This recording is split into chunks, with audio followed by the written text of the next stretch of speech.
Hey everybody, Movie Review Next Door here, and I'm back with another Bond review as I'm going to try to get through the Bond films before I do the 200 subscriber special as to give people more time. I'm going to upload another video to try to get more names into the giveaway. If I can only get 5 people, I guess those people win the giveaway. I should have thought this through better, I guess. But I thought people would be all over winning a movie, but whatever. But still, I'm back with the Bond reviews with The World Is Not Enough. This film is from 1999, directed by Michael Apted, and it stars Pierce Brosnan, Sophie Marceau, Robert Carlyle, Denise Richards, Robbie Coltrane, Judi Dench, and Judi Dench, yeah. In this film, greed, revenge, world dominance, and high-tech terrorism. It's all in a day's work for Bond, who's on a mission to protect a beautiful oil heiress from a notorious terrorist. In a race against time that culminates in a dramatic submarine showdown, Bond works to defuse the international power struggle that has the world's oil supply hanging in the balance. Now, what do I think of this film? First off, I will say this will be a spoiler review because there are certain characters that change alliances, and it's kind of hard to talk about the film in any meaningful way because halfway through the film it is revealed. So, or a little bit before halfway. So I don't really want to spoil it for anybody. If you haven't seen the film, I would say go ahead and watch it. I do really recommend it. If you're into like action thrillers, spy films like that, I do think it's a very underrated one. Before I get to the spoilers, because my initial response to it thing is supposed to be, if it is a spoiler review, I try not to say any of the spoilers in that part especially, so that people can go ahead and watch it if they want to before they're spoiled. So I definitely say go and watch it. I do recommend it. I think it is.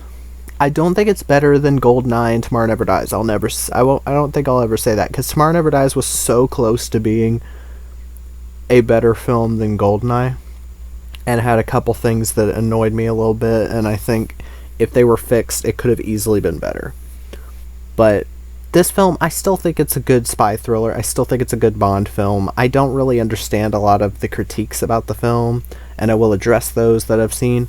But for now, if you don't want to be spoiled, stop the video now. Go watch the movie. It is 2 hours and 8 minutes. It is a bit long, but most of the Bond films are over 2 hours. So go ahead and watch it. I think you'll be entertained. I think you'll like the twists and turns. And then come back. But I'm going to get on to the actors and then really get deep into the movie. Pierce Brosnan is James Bond. I've seen a lot of reviews saying that Pierce Brosnan is bad in this one. I really don't see it. Just the camera. I really don't think Pierce Brosnan does a bad job. I think he does a pretty good job in this film, to be honest. I think in GoldenEye, Tomorrow Never Dies, and this film, I think he proves that he's, at least for me, one of the better Bonds. He is my second favorite James Bond because I think he has 3 very, very, very solid films under his belt. I have not seen Die Another Day yet. I'm going to watch that one tonight. We will see if I have any controversial opinions on it. I'm not thinking I'm gonna love it, but still, we'll see. But I think Pierce Brosnan does a great job here. He shows he can still handle the action. He's very agile, and any use of stunt doubles is pretty well hidden because I didn't really notice any of them. Sophie Marceau as Electra King. I think this is a very interesting character in the series because you have Sophie Marceau's name second on the poster, like most of the Bond girls of the past films have been. And I think that was actually a genius bit of the filmmakers, actually, because usually I shit on, like, when you have like a murder mystery film with where the cast is listed out on the poster, there are times where I can tell who's going to be the killer or who's going to be the twist villain by their placement in the cast, and me knowing from the film, like, who is in it, who is definitely a good guy, who we're supposed to be following as a hero. This film doesn't do that, and I actually like that. It lists Pierce Brosnan, Sophie Marceau, Robert Carlyle, Denise Richards, which at small points they list the villain's name second, or in certain films, I think, but mostly it's Bond, Bond girl, villain, henchman. I think it's usually that. And if there's a second Bond girl, it's villain, secondary Bond girl, which it is in this film. But it's reverse, because Denise Richards is the actual Bond girl, and Sophie Marceau as Elektra King turns out to be the villain, which I think that's a genius turn, having her be this oil heiress that, because her father didn't bail her out, and her one of her best family friends, M, who gets actually connected into the story well, is actually partly responsible for her going crazy, partially, because she left her there so that she could get closer to Renard, which, you gotta admit, that adds something to M's character, and I really like that, because M's character hasn't been much in the past two films. But I do think Sophie Marceau plays it well. I think she plays the villainous Glee parts very well, and of course she's still a gorgeous woman to this day. She really is. Robert Carlyle's Renard, and I will refer to him as the secondary villain because it turns out Elektra had him playing into her hand the entire time. She turned him onto the deal, the thing that she's trying to do, so she's really the main villain. He's fine. I do think, because the film doesn't show him until about 45 minutes into the film. For about 45 minutes in, you finally see him, and it's kind of like, you're not building him up enough. They're not building up enough that he's a threat, other than him holding, because he has like a bullet that's like cutting off his nerves and whatever, and that could be interesting, the whole like Bond villain can't feel pain thing, but they don't do enough with it. There are small gags where he gets shot and he's just like, oh, I got shot? Which I'm like, okay, you could have done that better. But yeah, if you think of him as the main villain, then it's weak. I think of Elektra as the main villain because she has more to do and she does more and she's more proactive in the plot. But he's still fine. Denise Richards is Dr. Christmas Jones. She is one of the most hated Bond girls. There's no argument about that. She is. I don't hate her, I just more don't like her. I think she could have been fun, because in the first scene she's kind of like showing like, oh, she doesn't need a man, woo, and it's like fun. It's like fun, witty banter between her and Bond, and I kind of liked that. And they don't do enough with it, because she kind of just becomes, your normal Bond girl after that. And not gonna lie, I'm not a feminist really, but the kind of Bond girl that she ends up becoming is kind of boring. There's not much to her character. And yes, I don't buy her as a nuclear physicist, but I think the casting is funny. If this film was trying to take itself seriously, I would have more of a problem with it. But Pierce Brosnan's films are the best, in my opinion, the best part of Roger Moore's Bond, with the slight bits of humor and the wit, and then Sean Connery's physicality. Even a bit of Timothy Dalton in there. I don't know if Pierce Brosnan would hold on to the top of a truck or a Jeep. I don't know. But Robbie Coltrane as Valentin Zukovsky. It was nice to see a returning character. I really like him. I liked what he had to do in the film. And Judi Dench as M. She gets a lot more to do in the plot. I really like that. She's not brought into the film in a stupid way like in Skyfall. And, yeah, I think I think she's given shit to do, so it's nice. So, also, the opening title sequence I really like. I really like these first three Pierce Brosnan title sequences. They incorporate parts of the film's themes into it. With the first film, it was about Russia post post-Cold War Russia, and the iconography of the hammer and the sickle. In the second film, it was all TV and X-rays and all that. And in this film, it is oil. And I think they made some pretty beautiful, a pretty beautiful title sequence. And also, I really like the song "The World Is Not Enough" by Garbage. Shirley Manson has a really beautiful voice, and yeah, it's a really nice title song, and I think it's a good pick for a Bond theme song. So, now that I'm 10 minutes in, I can finally talk about the movie. I think this is definitely a film that people misunderstand a bit. Now, I'm not going to say people are stupid. I'm not going to say that at all. I don't like saying that. I think the film is more... I feel if you go into the film seeing Renard, like it in the trailers, Renard is the villain, basically. But I don't go in that way because I don't see him as the main villain. I feel like he has had the tables turned on him by Elektra, his own captive. And I think that's a very interesting way to go about a villain. I think Renard is kind of... he has potential. If he was the main villain, he has potential, but he's not that strong of one. Like, writing-wise, or... Robert Carlyle can act. He really can. He acts well as the villain. He's creepy. He's got the bullet hole. He's got the eye scar. Everything you need in a villain. And he's got the interesting plan. But Elektra is the one who has the manipulation skills. She used the Stockholm Syndrome to her benefit. Like, having them attack her own pipeline to make her seem innocent. Like, it's a pretty smart plan, and she's using her connection to M in order to make M think that Bond is turning against them or something. Or make Bond think that M is unfit for the job. And I think that's very interesting, the whole manipulation thing. She's clearly a crazy woman who basically uses her friendships as a way of bailing herself out. I thought that was interesting. Otherwise, I think the plot of the film is good.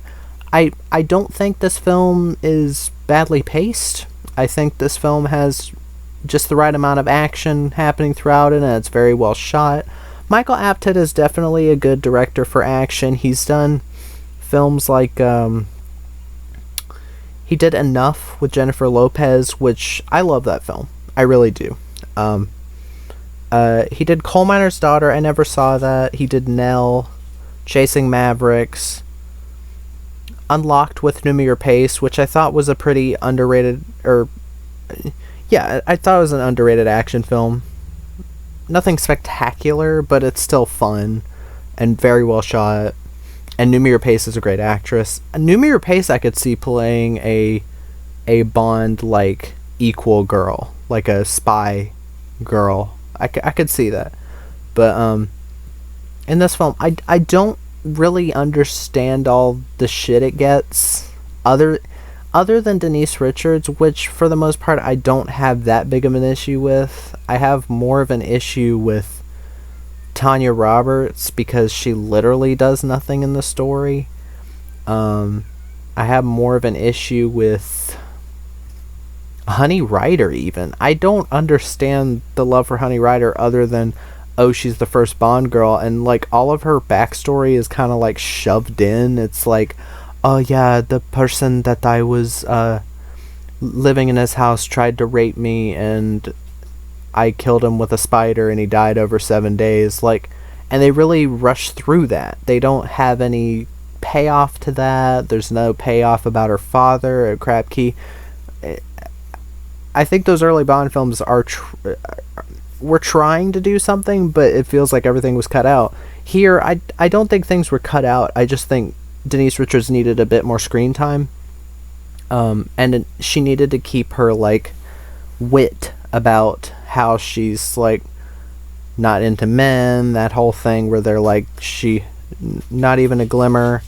And I think she could have worked. I don't hate Denise Richards as an actress. I think she can act all right. But here, like, I feel like it kind of suffers from the film having the main Bond girl being a twist villain. And while they do spend plenty of time with Elektra so that she feels like more of a full-fledged villain, I do wish that there was like maybe 5 extra minutes in the film to really give Christmas Jones her own identity. You know, that is one of the small problems I have with the film. But I really like that Judi Dench got a bigger role in this film. I like all that. I like that this film is trying to be different while still maintaining the tone of the other Brosnan films, which was just the right amount of serious and just the right amount of, silliness. But yeah, I'll get to the pros and cons. Pros, excuse me. Pierce Brosnan, Sophie Marceau, Robert Carlyle, Denise Richards, Robbie Coltrane, Judi Dench, pretty much everyone in the cast. Denise Richards is all right. Everybody else is great. Great direction by Michael Apted. I think he was a great director to choose, and I wish he'd got more kind of directing roles like this, or directing jobs like this. I think he could have made some really spectacular big budget action films. I think the score by David Arnold is pretty nice. I don't know if I like it more than the last film score, but I do like it. Again, I like the whole story thing of Elektra King turning into the villain and her reasoning. I actually bought it, and if anything, I felt a bit sorry for her father refusing to pay the ransom and all that, because, and M not wanting to help them because they don't negotiate with terrorists, but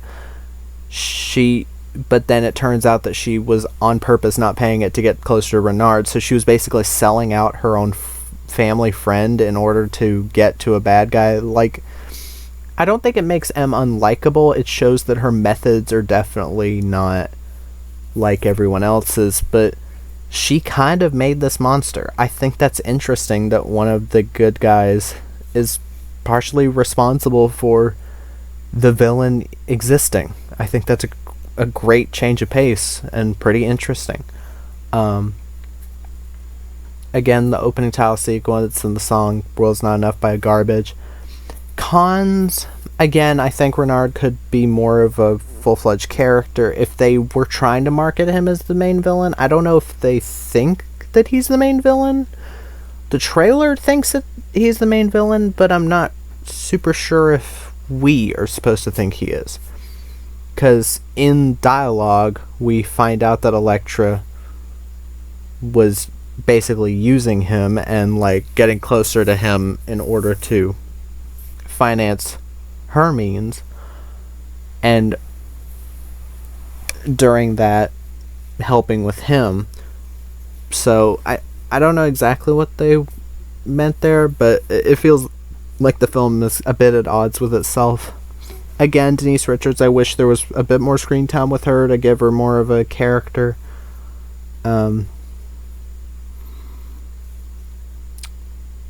I don't know if I noticed any blatant CGI in the film.